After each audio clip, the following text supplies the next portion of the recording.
বাবা, কি যে হলো আজকে, তো কি জানি, আজকে তো উঠতেই পারছি না, মাথা তো প্রচন্ড ভার হয়ে গেছে। কি হলো তা কি জানি, শরীরটা তো একদম ভালো লাগছে না। দেখি একটু ওঠার চেষ্টা করে। ও বাবা, পাচ্ছি না তো। এই যে শুনছো, কই কি গো, একটু শোনো না, দেখো না শুভ, আমার শরীরটা বড্ড খারাপ লাগছে। কি হয়েছে কি তোমার? হ্যাঁ, ডাকছো কেন? কি হয়েছে শরীরে? দাঁড়াও দাঁড়াও, আমি দেখছি। দাঁড়াও দাঁড়াও, একটু আস্তে আস্তে। আরে তেমন কিছু না, ওই তো রাত্রে শোলাম তো দিব্যি ভালো, কি জানি মাথা তো তুলতেই পারছি না, আমি চোখ মিলে এমনকি তাকাতেও পারছি না গো, আমার খুব কষ্ট হচ্ছে গো। ও মা, সে কি কথা আবার? দাও তো একটু তোমার কপালে হাত দিয়ে দেখি। ও বাবা, তোমার তো ভীষণ জ্বর গন্ধ না? তোমার গা তো একদম আগুনের মতো পুড়ে যাচ্ছে, তো ওই জন্য তুমি এরকম করছো, তোমার প্রচন্ড জ্বর এসেছে। আচ্ছা দাঁড়াও দাঁড়াও, আমি শিগগিরই তোমার জন্য আগে ওষুধের ব্যবস্থা করি। এই বলে আমাদের শুভদা তো চলে গেল বন্ধনা আন্টির জন্য ওষুধ আনতে। এদিকে আমাদের ছোট্ট পরি অনুসোনার তো ঘুম ভেঙে গেল। ও মামা, তোমার কি হয়েছে মা? তোমার বুঝি শরীরটা বড্ড খারাপ? না রে মা, তেমন কিছু না, ওই শরীরটা একটু খারাপ তো তাই। দেখ না অনু, বাইরে কত কাজ, সকাল হয়ে গেছে, আমি কোনো কাজ বাজ করতে পারছি না, তোকে দুটো খাওয়াতেও পারছি না, আমার ভালো লাগছে না রে মা। ও মামা মামা, তুমি একদম চিন্তা করো না মাম্মা, বাবা গেছে না ডক্টর আঙ্কেলের কাছে ওষুধ আনতে, ওষুধটা খেলেই তো তুমি একদম ভালো হয়ে যাবে মাম্মা। তাছাড়া আমি আছি তো, তুমি এত টেনশন করছো কেন? তোমার অনু কি আর ছোট আছে? তোমার অনু তো কত বড় হয়ে গেছে। ওরে বাবা রে, আমার পাকা বুড়ি, আমার সোনা আমার রে। হ্যাঁ সত্যিই তো, তুমি থাকতে আমার আর কি হবে বলো, তুমি থাকতে আমার কিচ্ছু হবে না সোনা, তুমি আমার লক্ষ্মী মা, তুমি আমার মিষ্টি মা, মুয়া, মুয়া, মুয়া, আমার সোনা মাতা। দিদি ভাই, এই দিদি ভাই, কি রে তোর কি হলো? হ্যাঁ দাদা ভাই তো দেখি ছুটলো ডাক্তারের কাছে, তোর কি হয়েছে? তোর শুনলাম নাকি প্রচন্ড জ্বর, কই দেখি দেখি একটু। উফ, তোর এতক্ষণ জ্বর এসেছে, তুই আমার অন্তত ডাকবি তো। হ্যাঁ, তুই একা একা ঘরে বসে কত কষ্ট পাচ্ছিস। হ্যাঁ, আমি কত বারণ করলাম দিদি ভাই, একসাথে অত কাজ করিস না করিস না, দে আমি একটু তোকে হেল্প করি, তুই কিছুতেই শুনবি না, ভুগছিস তো এবার। কই দেখি, বাবা তোর গা তো আগুনে পুরো পুড়ে যাচ্ছে। হ্যাঁ, তোর তো প্রচন্ড জ্বর এসেছে দিদি ভাই, আর তুই কিনা বলছিস কিচ্ছু হয়নি। হ্যাঁ, তুই এখন আমাকে ডাকলি না, সত্যি দিদি ভাই তো। ও মাছিমণি বলছে, শোনো না, আমার যখন জ্বর হতো মা তো আমার কপালে জলপটি দিয়ে দিত, তাহলে মার তো এখন জ্বর এসেছে, মার কপালে যদি জলপটি দিয়ে দিই তাহলে মা তো তাড়াতাড়ি সুস্থ হয়ে যাবে।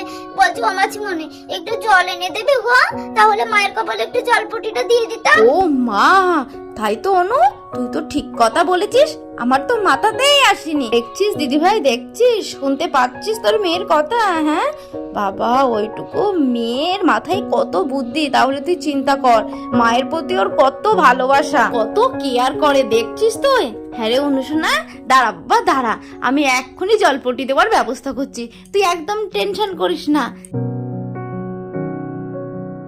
এই দিদি ভাই, এই দেখ আমি জলপট্টি নিয়ে চলে এসেছি, তোর এক্ষুনি মাথায় দেবো আর তুই এক্ষুনি সুস্থ হয়ে যাবি। তোর কতবার করে বললাম, কত আনন্দ করলাম আমরা হ্যাঁ হোলিতে, আর কিনা তুই আজকে জ্বরে ভুগছিস। কতবার করে বললাম এত কাজ করিস না, আমাকে একটু দে, কিছুতেই তো শুনলি না তুই, বারণ করলে একটু শুনতে হয়, বুঝলি তো। ও মাছিমণি তুমি জলপট্টি নিয়ে এসেছো? দাও, শিগগিরই দাও আমার কাছে, আমি আমার মাম্মামের মাথায় জলপট্টিটা দিয়ে দিচ্ছি। হ্যাঁ অনুশোনা, তুমি তো এখন ছোট, তুমি কি মাম্মামকে ভালো করে কি জলপটি দিয়ে দিতে পারবে? মাম্মামের তো প্রচুর জ্বর এসেছে, অনেক জ্বর এসেছে, তুমি বরং মাম্মামের পাশে বসে গায়ে হাত বুলিয়ে দাও, একটু যত্ন করে দাও, আমি মাম্মামকে ভালো করে জলপটিটা দিয়ে দিচ্ছি। হ্যাঁ না না মাসিমণি, আমি দেব, তুমি কেন দেবে? হ্যাঁ, আর আমার যখন জ্বর আসে তখন তো মাম্মাম সারা রাত জেগে আমার কত সেবা করে, আমার মাথায় জলপটি দিয়ে দেয়। আজকের মাম্মামের শরীর খারাপ হয়েছে, আমি মাম্মামের সেবা করব, সারা রাত ধরে আমি আমার মাম্মামের কপালে জলপটি দিয়ে দেবো। দেখছিস দিদি ভাই, দেখছিস, তো সেই পুচকু অনু দেখছিস কত বড় হয়ে গেছে, তোর জন্য কত টেনশন, তুই দেখতে পাচ্ছিস সেটা? হ্যাঁ রে জিনা, সব দেখতে পাচ্ছি রে আমি, আর শুনতেও পাচ্ছি। বাবা গো বাবা, এই শরীর খারাপ নিয়ে আমি না এসেও আর থাকতে পারছি না। ও মাম্মাম, একটু দেখি দেখি, মাথাটা একটু তোলো দেখি। এই দেখো মা, তোমার মাথায় আমি ভালো করে জলপটি দিয়ে দিয়েছি। এবার দেখবে তোমার জ্বর একদম চুমন্তর হয়ে কোথায় পালিয়ে যাবে, তুমি একদম সুস্থ হয়ে যাবে মামা। দেখি ন্যাকড়াটা আবার ভালো করে একটু ভালো করে ধুয়ে নি। বাবা কি গরম হয়ে গেছে, যাই বরং মাম্মামের কপালে আর একবার জলপটিটা দিয়ে দি। এই নাও মা, আবার তোমার মাথায় জলপতিটা দিয়ে দিলাম ভালো করে। আমার সোনা মা, দেখবে সব ভালো হয়ে যাবে মামা। ওরে বাবা রে, এ তো দেখছি আমার একটা ছোট্ট মা, কত খেয়াল রাখে আমার। বাবা মারে, তুই এখনই তাই আমার কত খেয়াল রাখিস, তুই বড় হয়ে গেলে তো আমার কোনো আর চিন্তাই থাকবে না। এই দিদি ভাই, জিজু তো গিয়েছে কখন ওষুধ আনতে, শোন খালি পেটে তো ওষুধ খেলে হবে না, আমি না তোর জন্য কটা ভাত নিয়ে আসি, ভাত খেয়ে তারপরে ওষুধ খেতে হবে। এই সময় খালি পেটে থাকলে একদম হবে না, সব সময় ভরা পেটে থাকতে হবে, কিছু না কিছু খেতেই হবে, বুঝতে পেরেছিস? তুই বস, আমি গিয়ে দুটো ভাত নিয়ে আসি। দিদি ভাই, এই দিদি ভাই, ওর দিদি ভাই, এই দেখ তোর জন্য আমি ভাত নিয়ে এসেছি, শিগগিরই চটপট খেয়ে নে তো। আচ্ছা ঠিক আছে, তোর খেতে হবে না, তুই একটুখানি কষ্ট করে ওঠ, আমি তোকে খাইয়ে দিচ্ছি। মাসিমণি, ও মাসিমণি, তোমাকে মাম্মামকে ভাত খাওয়াতে হবে না, আমার কাছে দাও, আমি আমার মাম্মামকে ভাত খাইয়ে দিচ্ছি। আর তাছাড়া তুমি খাওয়াতে কেন যাবে? মাম্মামকে আমি খাইয়ে দেবো, কারণ মাম্মাম সব সময় আমাকেই যে ভাত খাওয়ায়, তাই আজকের মাম্মামকে আমি খাইয়ে দেবো। ও মা অনু, তা কি করে হয়? তুই তো নিজেই খুব ছোট, তোকেই তাই খাইয়ে দিতে হয়, আর তুই কি করে খাওয়াবি দিদি ভাইকে? আর তাছাড়া অনু, তুমি কি জানো শোনা, তোমার মাম্মা মায়ের খাওয়ানোর লোক আছে, যেমন আমি আছি, তোমার বাবা আছে, তুমি তো ছোট বেবি, তোমাকে খাওয়াতে হবে না, বরং মাম্মামকে আমি দুটো খাইয়ে দিই, তারপরে তোমাকে আমি খাইয়ে দেবো, ঠিক আছে?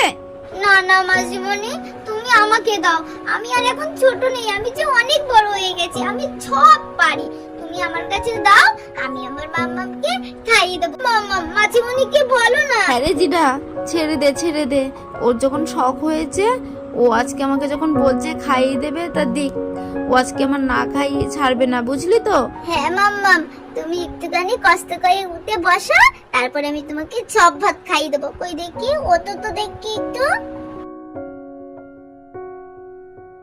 এই নাও মা, হা কয়ো, কয়ে হাম কয়ে খেয়ে নাও। ভাত মাখা ভালো হয়েছে তোমার? তোমার ভালো লাগছে খেতে? অনু, খুব ভালো হয়েছে। হ্যাঁ রে অনুমা, তুই যে আমার এই ভাত খাইয়ে দিলি না, এতেই তো আমার অর্ধেক রোগ সেরে গেল রে মা। জিনা রে, আর আমার ওষুধ লাগবে না রে, আমার এই ছোট্ট মিষ্টি মাটা যেমন ভাত খাইয়ে দিল, কত সেবা যত্ন করলো, আর আমার ওষুধ লাগবে না রে, এতেই তো আমার অর্ধেক রোগ সেরে গেল। তো আমার ছোট্ট বন্ধুরা, দেখলে তো আমাদের ছোট্ট পরি অনু তার মাকে কত ভালোবাসে, কত সেবা যত্ন করে সুস্থ করে তুললো। তোমরাও কিন্তু তোমাদের মাকে এইরকম ভাবে ভালোবাসবে আর এইরকম ভাবেই যত্ন করবে, ঠিক আছে? তো তোমরা মনে রাখবে, এই পৃথিবীতে মা ছাড়া কিন্তু কেউ আপন নয়। তো যাই হোক আমার মিষ্টি বন্ধুরা, ভিডিওটা এই পর্যন্ত থাক। ভিডিওটি যদি ভালো লেগে থাকে লাইক কমেন্ট শেয়ার করতে ভুলো না, আর অবশ্যই আমার চ্যানেলটা সাবস্ক্রাইব করে দিও। তাহলে দেখা হচ্ছে নেক্সট ভিডিওতে, ততক্ষণ ভালো থেকো, সুস্থ থেকো, টাটা।